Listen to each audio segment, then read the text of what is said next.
Welcome to Limitless, the Blind Beginnings podcast where seeing things differently inspires limitless possibilities.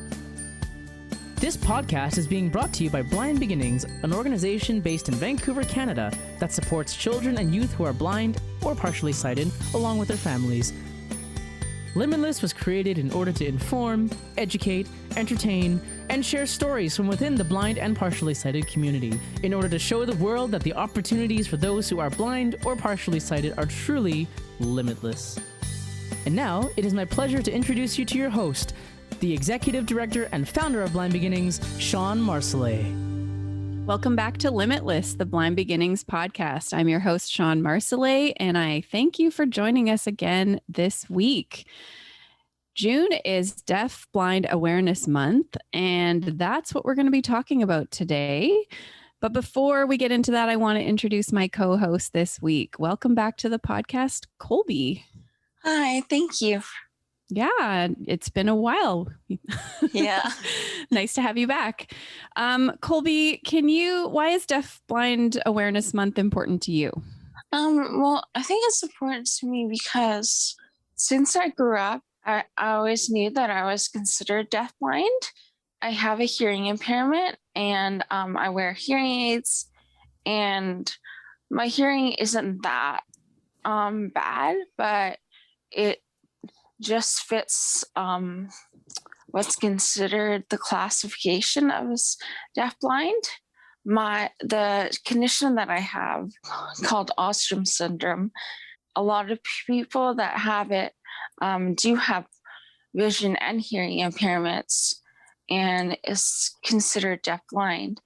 And I always was interested in learning more about that, and if there was like more people that were like me that weren't totally deaf, but were also considered deafblind. Yeah, I think that's a bit of a misconception, maybe, that most people have heard of Helen Keller, who's totally blind, totally deaf, and then we assume that's what deafblind means. But we'll talk more about that with our expert on deafblindness, our guest today, Dr. Linda Mamer is a deafblind consultant with the BC Provincial Outreach Program for individuals with deafblindness. She's also a teacher and consultant in the areas of blindness, low vision, deafness, hard of hearing, and multiple disabilities. She teaches university and college courses for interveners for children who are deafblind, educational assistants, preschool workers, teachers, and counselors across Canada and the United States.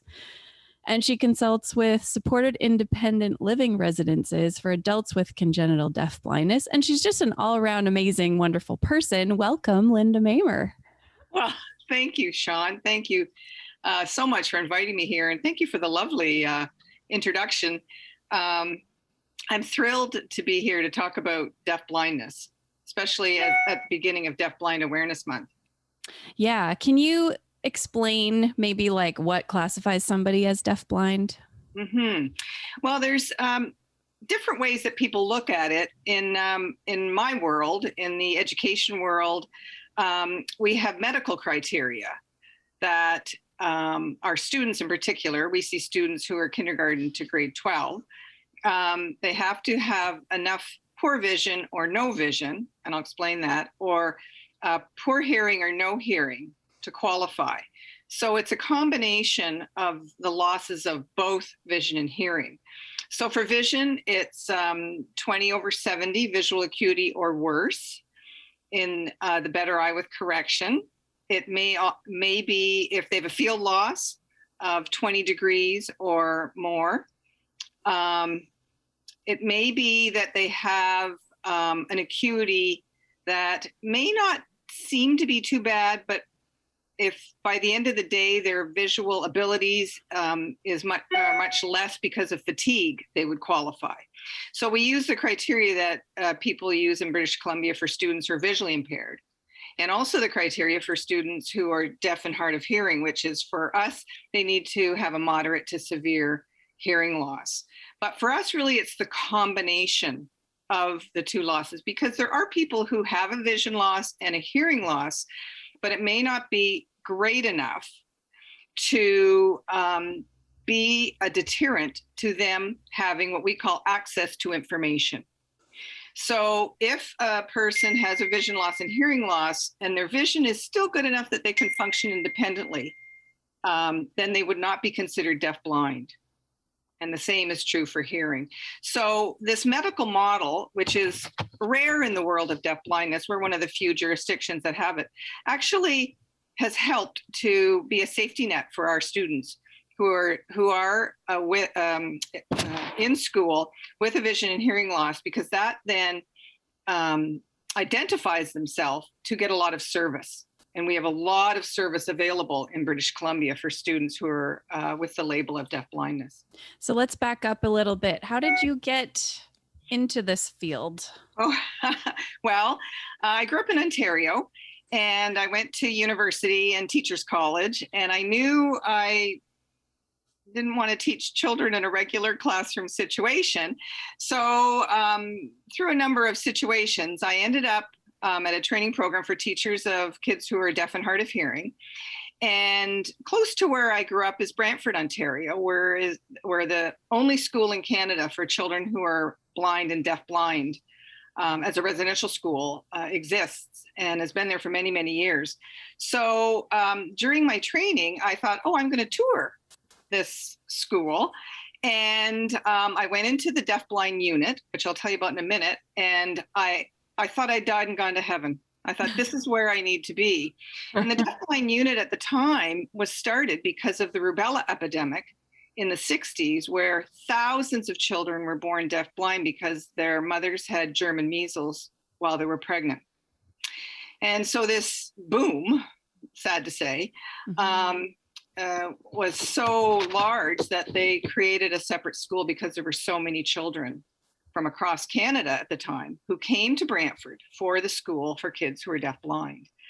And it was obviously a school where they stayed and went home at Christmas, spring break, and in the summers. So I started teaching there and began training as a teacher of students who are deafblind, and then also as a teacher of students who were blind and visually impaired. And then at one point I was part of the team that started the first resource service, and we traveled all over Ontario seeing students who are deafblind in their schools. Wow, yeah. You definitely done a lot. Well, I've been very lucky and I've loved it. And then I came out to British Columbia years ago to cover a maternity leave of one of my then colleagues. And good for her and good for me, she decided to stay off on an extended maternity leave. And I was planning to go back to Brantford to the school and decided I loved British Columbia so much I couldn't leave. And I've been here ever since. I mean, it seems like I know quite a bit about, what's required to be a teacher of the visually impaired and all the aspects of kind of teaching a child with blindness or visual impairment to have all that knowledge and everything around deafness and hard of hearing. and then the third category of deafblind, because it's combining, right? So that's a lot of information. Maybe you can talk a little bit about how do children who are deafblind take in information if they can't see or hear? Mm-hmm. Well, that's really the ultimate question. And when I started the school in Brantford, my two bosses, my principal and superintendent, were leaders in the field because, of course, there were no experts then working with children who were deafblind. And they started the whole program. And they also started the Canadian concept of intervention and interveners, which we will talk about. So we started learning what should we do? How do we help these children ultimately communicate? Mm-hmm. And how do we educate them? So we started with a total communication approach. We used everything we could think of to help children communicate. So at the time, there weren't as many options as there are now. So we used sign language. We used object cues. You can imagine some of these children couldn't see at all. So we did a lot of tactile learning. Some children had minimal amount of vision and a minimal amount of hearing. So we worked on that. So some children would have glasses and hearing aids, and we used FM systems where the adult would wear a transmitter and transmit it to the children. And we just started developing more systems to help the individuals communicate. And then that expanded into a regular education where they learned, obviously, we had art, physical education, and then some of the students had enough abilities to take full academic courses. So we had the whole range of students who were quite complex in their medical needs to ones who went to college and university. So we would just figure out on an individual basis, how can this individual learn with the vision and hearing that they had? Because it was always our belief that it was not an aspect of their ability to learn or their brain. It was the fact that they did not get the information. Deafblindness is about access to information. And if you don't have the information, then you can't really participate. So we made no assumptions about their ability to learn or their IQ, because there are no IQ tests for individuals who are deafblind, which is a good thing. And we just figured out if they could get the information that their vision and hearing is not giving them, they can learn. And that was our belief from the beginning and still is to this day. And it's my core principle is we have to get the information in and help them process it because we believe their brains can handle it. Yeah, I love that. So what happens in BC? We don't have a school for kids that are deafblind, do we? No. We used to. There was a school here years ago, all the children in British Columbia, Alberta, Saskatchewan, and Manitoba would come to Ontario. And at some point, the parents in British Columbia said, we'd rather have our students here. Mm-hmm. And they started a movement to have students, their children, come here to a place in Richmond. There was a little school where they stayed through the week and they went home every weekend. There were 6 students who started it. And many of them came from Brantford and went there. And then after a few years, the parents went, we think we'd like our children in their local schools. So they started that movement, and the school in Richmond was stopped, and all the students now live at home and go to their local schools, and people like myself go out and visit them wherever they are across British Columbia at no charge to the school districts or the families. And we help the teams develop programs around the students. And right now we see between 70 and 80 students in British Columbia. And British Columbia, I always like to give credit to the Ministry of Education, funds the students who are deafblind at one of the highest rates in the world. So we could always use more support and more funding, but students who are deafblind get quite good service here in British Columbia. And we give a lot of credit to the parents who really wanted their children to grow up as their other children were growing up in their neighborhood, in their neighborhood schools. And they accomplished that very well.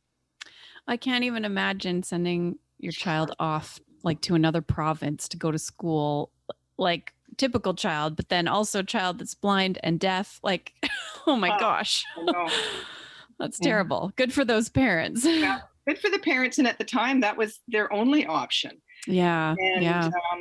And the parents would come to Brantford, learn about their students. We would fly the children back home. And ultimately we all knew it wasn't the best because when they'd come home, they wouldn't be like naturally fitting into the family. So now that the children are at home, everyone it's so much healthier for the family and for the children then to have a community around them. So are you also teaching the families the communication strategies that you're using at school? Well, yes, we consider the team. We work for the school districts. We're invited in as consultants, and the families are part of the team. And also we work quite closely with the Canadian Deafblind Association, BC chapter, which is a nonprofit group, and they have the mandate of working with the families, and that starts at birth, which is huge. Birth to 5 is covered by the Canadian Deafblind Association, BC chapter. So we have people equivalent to what I do in schools, and my colleagues, they go into the homes and work with the families. So the families from very early on learn communication strategies, learn how to define deafblindness, which is very important, how to learn about the role of the intervener. And so when they come into school, now the parents are quite well educated as to what their child needs, what works, and how to be a good functioning member of the team. Okay, so explain an intervener. So an intervener, when I said that years ago, the program started in Brantford, my two bosses, John McGinnis and Jackie Trefry, looked at how did successful adults who are deafblind exist in the world? How did they get their information? And every one of them had someone with them. And that evolved into the role of the intervener. So in the early days, we looked at an intervener as being the eyes and ears of the individual who was deafblind. So it was their job to get the information into this person so that then we can help them learn how to communicate, learn how to figure out what's going on, and how to be expressive communicators. So the intervener interprets the world for them because of the lack of vision and hearing. So this has evolved into a wonderful field, and we have training programs. And right now in the United States, who have followed us for years, they would come up to Canada and learn about interveners. They're right now at the stage of moving an act through Congress that would allow for funding for interveners. Here in British Columbia, if a student is in school and has the label of deafblindness, they have an intervener. It may be a person who's like an educational assistant who's en route to being trained as an intervener, but the children have interveners with them on a one-to-one basis in the school wherever they are. So it's quite amazing, and it's our job to help train the interveners on how to assist the individual who's deafblind to gain the information they need to be part of their world. So one summer I worked at what used to be Camp Bowen, and I worked there for the summer, and there were different people that would come every week, and there were a couple people, adults, who came who were deafblind, and I learned British two-hand, and some of them would sign language into a hand, and others use this. Is British two-hand still used? Yes, it is, and there's many other methods.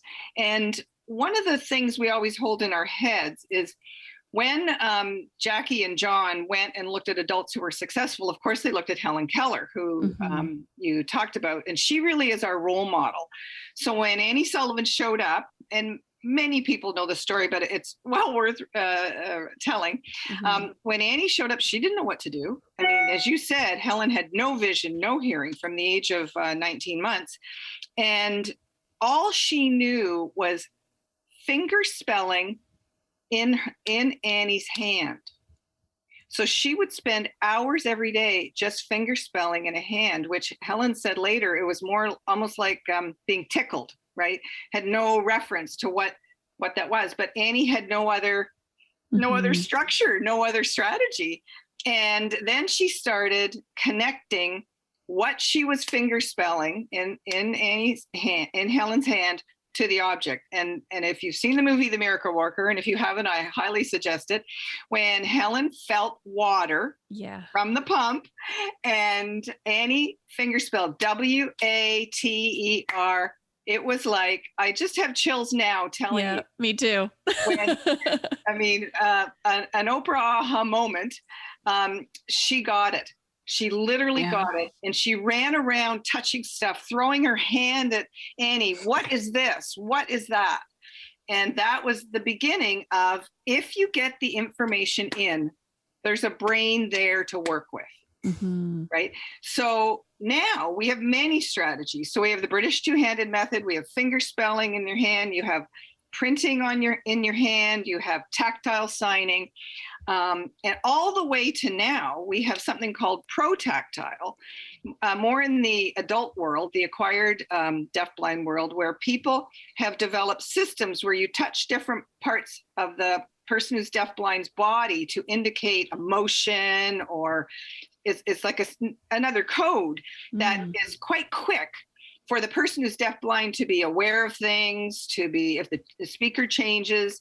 And so that's being developed right now. And it's a very exciting time. And it's a way to speed up how the information sort of gets in. So there's also Braille displays. We use object cues with our students. We use photos, pictures, anything we can think of to help them communicate. And so many of our students have 2, 3, 4 modes of communication, and then they develop their way to express based on these modes of communication. So now we have so many strategies. When I think of poor Annie sitting there, all she knew what to do was spell in poor Helen's hand, but that was the beginning because it proved the model. Mm-hmm. I always just think so amazing even to be able to teach the alphabet in the first place, to be able to spell the word water and that to have meaning, like amazing. It really is amazing. Kolby, did you have to use any extra support in school? So I had since I was in, I want to say like grade 1. Well, in grade 1, I had an EA who would help me. And at that time, I still had quite a bit of vision and hearing. And they didn't really know like if I would lose more vision or hearing. But then when I got to grade 2, I got an intervener, and I had that intervener until I graduated. And it's interesting how Linda explained the intervener, because whenever I tell people, I always say the intervener acts as my eyes and ears to give me any information that I need that I'm missing because of my hearing and vision loss. Mm-hmm. So in university, can you use an intervener or have access to one? So that was a little different. I was able to get somebody, they weren't trained as an intervener. But so basically I relied on like tutors to get accommodations. And it worked pretty good, actually. I was really hesitant at first because I was going from having an intervener that was with me all the time and like knowing what I needed, I guess, to me having to advocate for what I needed and just making sure that that person knew what they needed to do as well. Okay, let's talk about etiquette when you're communicating with somebody who's deaf or deafblind through an interpreter or an intervener. What's the rule? How do you do that? What's the rule? That's very, very good. Well, first of all, one of the roles of the intervener, or it can be an interpreter with some of the people with acquired deafblindness. People with acquired deafblindness, had either some vision and some hearing, or all vision and all hearing. So they have often quite a good level of communication. And so then it's learning the modes to communicate. So what's important is to always make sure you talk to the individual who's deafblind directly.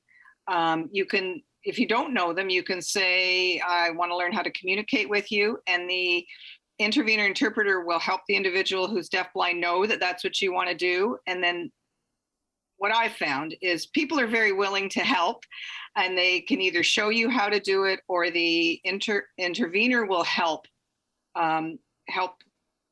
communicate with the individual who's deafblind. And it then goes back and forth.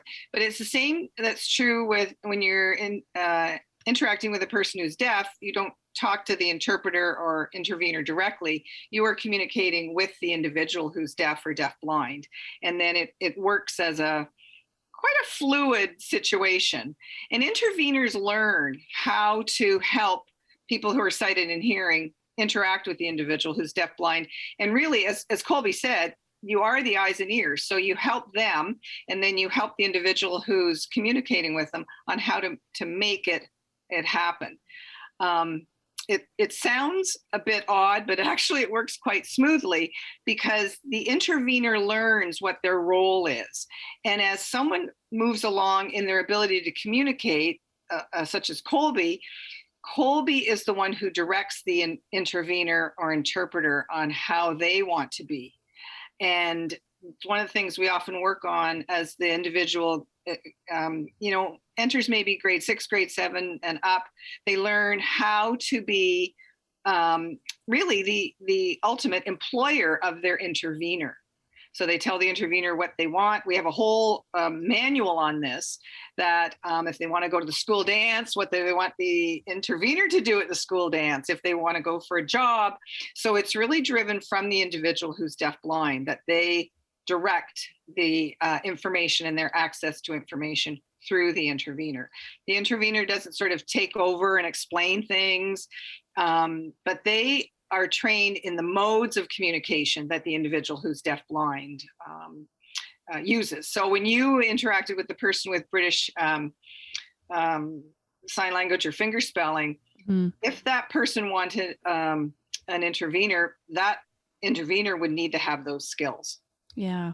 Yeah. I have to say that was a really cool experience. We played Scrabble, and it was Braille Scrabble. And when she was finished her turn, she would just put my hand on the board to let me know it was my turn. It was so cool. It was a really cool experience. Very cool. And it makes you think differently about touch. Funny side note, when you're blind and you're communicating with an interpreter or an intervener, because a lifetime of being trained to look towards the voice of the person speaking, is so hard to not do that, to try to look towards the person who's not speaking, even though that's the person you're speaking to, when the voice is coming from another person. I just have to say, it's like a brain thing that yeah, I've had that experience a few times. I'm like, do not look at the interpreter, look at the person, but I don't know exactly where that person is. So it's so hard. So good. Apologies to the people who are deaf who I've communicated with incorrectly. But yeah, you're not going to say, what would they like to drink, or would they like a glass of water? You're asking them directly, right? Mm-hmm. Yeah. And often we would find if you're in your community and you go places, some people learn how to communicate, maybe basic signs. As you get more competent in communication, there's whole ways of communicating as the person who's deafblind, with cards that have Braille on it in print, and the person who's maybe the store clerk can read it and help the individual. It's all about being as independent as possible, recognizing you still need a fairly simple but competent way to communicate. Mm-hmm. Are there other things we should know or understand about deafblindness, given that it is Deafblind Awareness Month? Yeah, very nice. Well, deafblindness through the years has really, the population that we see in schools has really changed. When we first started, all the children were deafblind, maybe not 95%, because of rubella syndrome, and they were fairly similar. But as time went on, we're now having more and more babies born with extreme levels of medical complexity.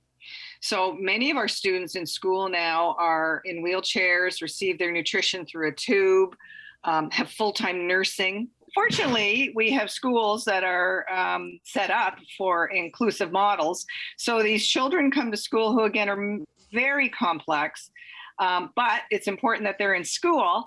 And again, we always look to, as much as they have medical complexity and lots of tubes and machines with them, we look at their greatest need being the lack of access to information that their vision and hearing is not giving them. So interveners work with these individuals, and it's very important that the interveners are trained to be true interveners, regardless of the level of complexity, that they're not just caregivers. So again, our desire to have those individuals be communicators, regardless of how the other physical parts of their body are, really drives our philosophy for individuals. So we're very focused that these students are in school to learn, we may have to be very creative with how this happens, but many of them thrive so much being in a social environment. And of course, with COVID, this has been very, very hard on some of our students who just light up when there's, people around them, people talking, people laughing, and when they can connect with people. So we're really hoping that a lot of our students who were not in school pre-COVID because of the worry of COVID alone, and now with COVID, that they're able to come back to school for that.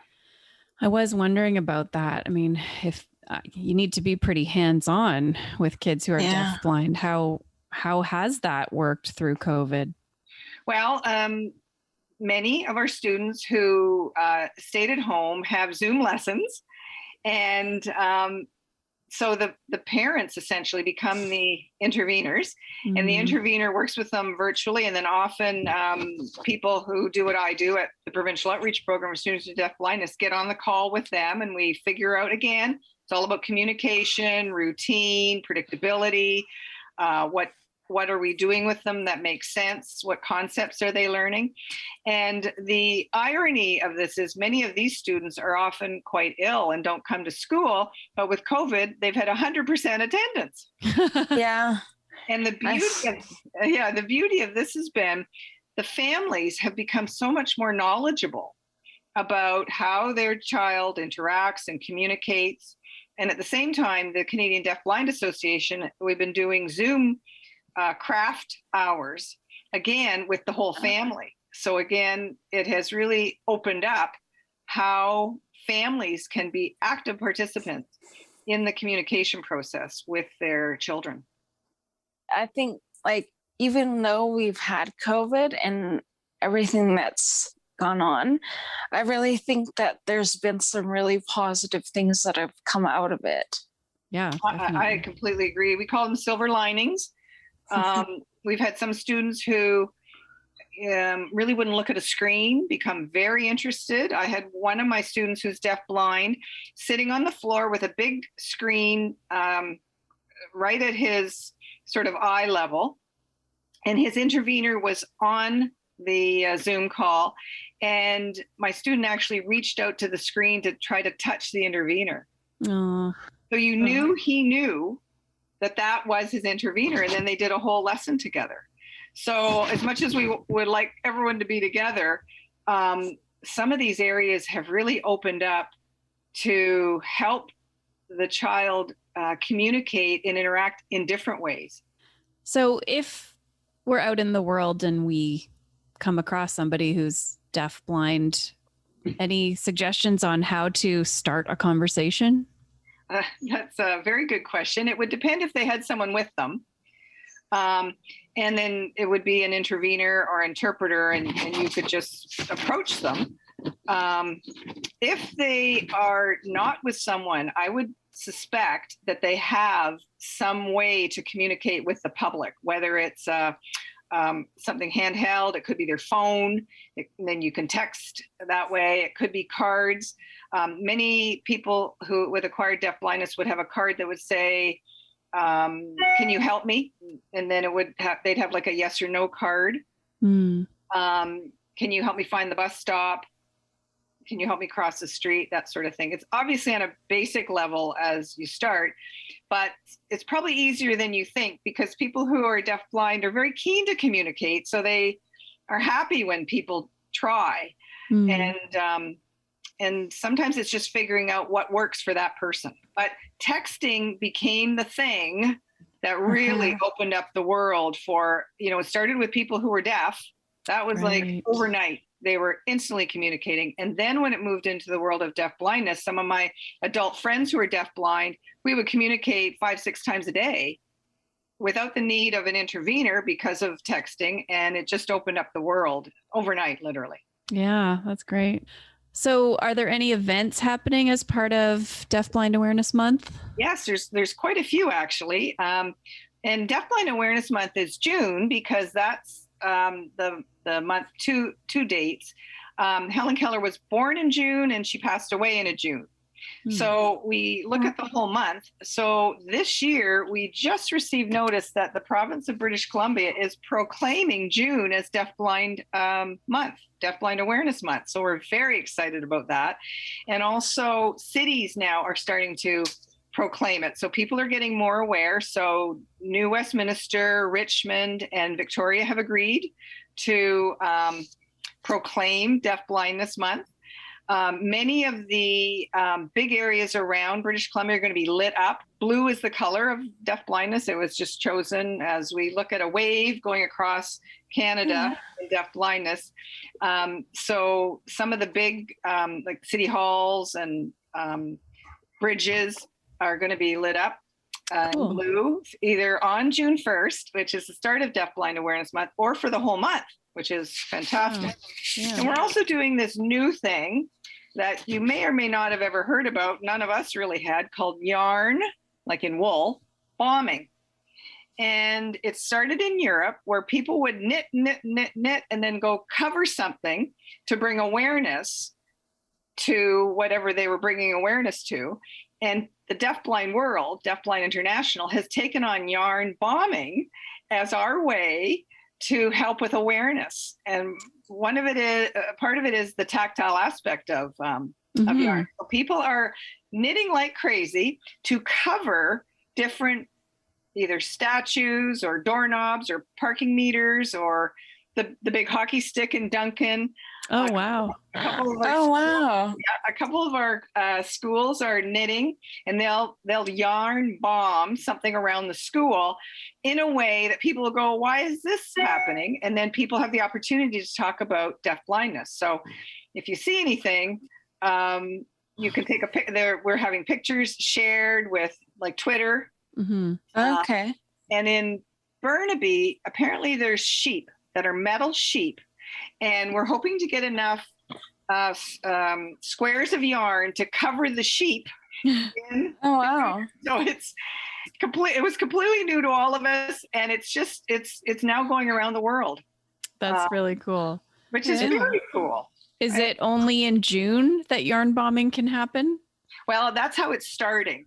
Okay. So who knows? And a lot of the places are going to have tags on it. So you can just go to the QR code and then find out more about deafblindness if you see something that is yarn bombed. So that's awesome. So if somebody wants to get involved and knit, should they get in touch with the Canadian Deafblind Association? That's exactly who they should Okay. All right. Well, that sounds fun. I knit a little. I can make some squares. That would be great. I knit nothing. But a bunch of us learned how to knit with straws. So we've been doing that. Oh. Make little squares, and we're going to go forward with our awareness that way. I love it. And the other thing that just happened last week is Mattel, who produces Barbie, came out with a Helen Keller doll. I heard about that. Yeah, that's very cool. And she's holding a book, and it says the word Braille on it, and then on the box there's a whole description of Braille. Oh wow, that's so cool. And about Helen Keller. So we're very excited about that. Does she have a white cane too? You know, I haven't seen. I'm going to get one, but I haven't seen all that what comes with it. Right. All the accessories. Yeah. All the accessories. Yeah. That's right. That's right. She was, quite a remarkable woman. Had many facets to her. And often students in grade 4, grade 5 study her. So there's a lot of books written at that level about Helen Keller and how many things she was part of and how many, she traveled. She was the first person who was deafblind to graduate from a university in America. Really was a true role model in how does someone who appears to have, such great need become such a competent, contributing person? Well, actually, I don't know if this is talked about in Helen Keller's book or not, but does it ever say why she was born deafblind? Well, when she was born, she could see and hear. And at the age of 19 months, she got what people believe was scarlet fever. Oh, okay. And then became totally deaf and totally blind. And if you see the movie, in those early years, she could walk and obviously had some memory, and became what she in herself called a wild animal. She would, grab people. She would throw her parents' keys away. She'd hide. The behavior became quite extreme, and that's why her parents looked to find someone who could help her. And then when they hired Annie Sullivan, they gave her 2 weeks to straighten things out. Straighten things out. That's exactly it. We all know how that went. So she came, really, God bless her. She was visually impaired herself and came from the Perkins School for the Blind. That people got in touch with to help the family, the Keller family. And then she kept insisting that she needed more time. And thank goodness she did, because the parents didn't really know what to do with her. And they just really tried to, I'm going to say, soothe her or keep her happy, and had no requests of her. And in the movie, the pivotal scene in my mind was the dining room scene, where they were all at the dining room table and Helen didn't sit to eat. She went around and took food from everyone's plate and ate it. And, you can imagine, Annie was like, what is going on here? And so, to Annie's credit, she made everyone leave, and she sat there at the table with Helen, and it became quite a physical scene in the movie. It's a little bit hard to watch, but she knew, this is the part about, she believed in Helen's brain so much. She knew that Helen could learn. And so it was her goal to have Helen sit at the table and eat in the typical way. And they did this over a 4-hour period. There was some wrestling that went on and loud noises, but Annie persisted. And I have to tell you, when I first started teaching, I had a student who was exactly like that. She ate from everyone's plate. And so, really? Yes, and wandered around, and the parents were just happy she was eating. And so when I saw that, and so then after 4 hours, Annie comes out, she's like, her hair is all askew, her clothes are all, in all different ways. And she came out and said to the mom, Mrs. Keller, who was waiting, because she'd heard all this noise, and she said, and I actually get emotional when I say this, she said, not only did she sit at the table, she folded her napkin. Aww. That idea that she could do something that was so normal and social, and it wasn't just the eating, she was a human. Mm-hmm. She could learn to do these things. And every time I see the movie, I watch that scene, because it could have been my student. Yeah. That Annie believed Helen could learn, and learn at a high level. And that is such a strong thing that Annie developed without really any help, Right. But when she said she folded her napkin, that to me is like, oh my gosh, it wasn't just getting a spoonful of mashed potatoes in her mouth. Mm-hmm. She was a human. And you can raise your expectations for what she'll be able to do. Exactly. Yeah. Exactly. Well, Linda, I love your passion, and I think your students are so, so lucky to have you to work with them. And thank you. And we're lucky that you're here today sharing all of this with us. Thank you so much for being here. My pleasure. Thank you. Thank you, Kolby. Thanks. Yeah, thanks, Kolby, for co-hosting with me. You've been listening to Limitless, the Blind Beginnings podcast.